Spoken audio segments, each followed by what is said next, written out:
उसे अपने फ्लो कराने के लिए किसका रिक्वायरमेंट होगा? ब्लड का। अब देखो यहां से जैसे ही ये टर्म आती है कि एक तो पॉइंट टू पॉइंट कनेक्शन बना लेगा और एक आएगा ब्लड के थ्रू, बस यहीं से बेसिक डिफरेंस स्टार्ट हो जाते हैं। कैसे कि जब इंपल्स होगा तो वो हमेशा होगा पॉइंट टू पॉइंट, हमेशा कैसा होगा? पॉइंट टू पॉइंट, और एग्जैक्ट होगा। मतलब क्या? अगर सुई यहां चुभी है तो वो यही फील होगी, यहां नहीं फील होगी। ऐसा कहाँ? यहां लगी है ना, यही फील होगी, यहां नहीं फील होगी। एग्जैक्ट है, जहां से सेंस आया है रेस्पॉन्स भी वहीं जनरेट होगा। ये पढ़ा है हम लोगों ने नर्वस सिस्टम। लेकिन इसके साथ ऐसा नहीं है, एंडोक्राइन सिस्टम के साथ ऐसा सीन नहीं है।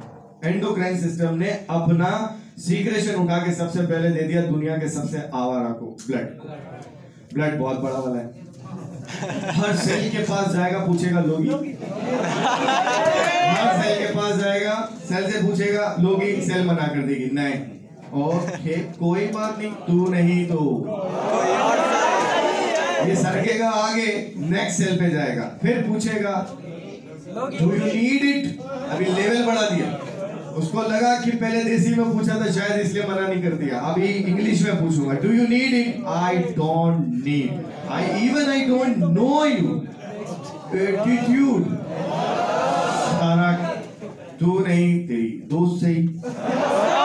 आगे बढ़ता जाएगा, बढ़ता जाएगा, बढ़ता जाएगा, और फाइनली वहां पहुंचेगा जहां जरूरत थी। ठीक है, लेकिन पहुंचा कैसे? हर एक सेल का दरवाजा खटखटाया, चाहिए कोई बात, बढ़ता गया, बढ़ता गया, बढ़ता गया, फाइनली कहां पहुंचा? टारगेट सेल पे। लेकिन ऐसा अरेंजमेंट नर्वस सिस्टम के पास नहीं है। नर्वस सिस्टम एग्जैक्ट है, जहां जाना होता है वहीं जाएगा, पॉइंट टू पॉइंट कनेक्शन बनाएगा, टाइम लगेगा 1 मिलीसेकंड टू 5 मिलीसेकंड। और इसका कोई भरोसा नहीं, कोई भरोसा नहीं कब पहुंचे, ये टाइम टेकिंग है। तो इन दोनों में से कंपैरेटिवली फास्ट कौन चलेगा? Nervous system. स्लो कौन होगा? एंडोक्राइन। एग्जैक्ट कौन होगा? Nervous system. वाइड स्प्रेड कौन होगा? एंडोक्राइन। चैंपियन हो, तुम्हें सब आता है।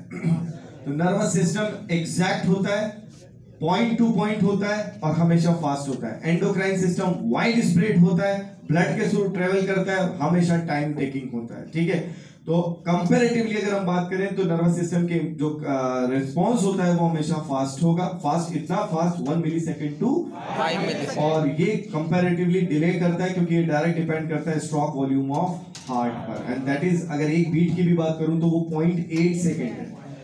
Far difference in 1 millisecond and 0.8 second, far difference. ठीक, तो लाइक कंपैरेटिवली अगर हम बात करें तो fast actions are always produced by nervous system and slowest by endocrine system. क्यों? क्योंकि ये ब्लड के थ्रू आएगा और ब्लड पूरी बॉडी में ट्रेवल करके आता है। डन, आगे बढ़े, चलिए।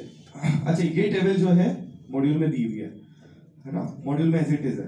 कुछ चीजें हैं मॉड्यूल में हाईलाइट करवाऊंगा तो वहीं हाईलाइट कर लीजिएगा। हाँ, ये पीडीएफ है दोस्त। वैसे तो मैं LM प्लस पे मिल जाएगा तुम्हें सारा मटेरियल, सब कुछ, बट आई डोंट थिंक तुम्हें जरूरत पड़ेगी क्योंकि सारी सब चीजें मॉड्यूल में हैं ऑलरेडी, सब कुछ है।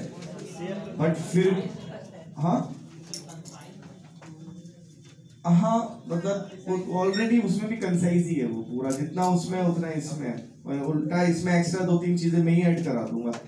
तो हाँ, कोई इशू नहीं, अपन देख लेंगे, वो कोई बहुत बड़ा मैटर नहीं है। मैं काम करूंगा, आपको ग्रुप में नहीं डालूंगा क्योंकि ग्रुप में सब नहीं है। अपन एक काम, मैं LM प्लस पे ब्रॉडकास्ट कर दूंगा आपको, वहां से आप ले लेना, ठीक है ना। मैं काम करूंगा, मैं ब्रॉडकास्ट कर दूंगा, आप में से कोई भी एक ग्रुप पे डाल देना फिर, है ना, तो वो सबको मिल जाएगा। ठीक, बढ़ुआगे, चलो देन। अच्छा, एक और चीज इस सिस्टम को शुरू करने से पहले बताऊं, इसमें से 80% चीजें आपको आती है इस चैप्टर की, सब कुछ आता है। और थोड़े जैसे जैसे अपन आगे बढ़ते जाएंगे ग्लैंड बाय ग्लैंड, तुम्हें समझ में आने लग जाएगा कि हाँ, बहुत सारी चीजें हमें आती है।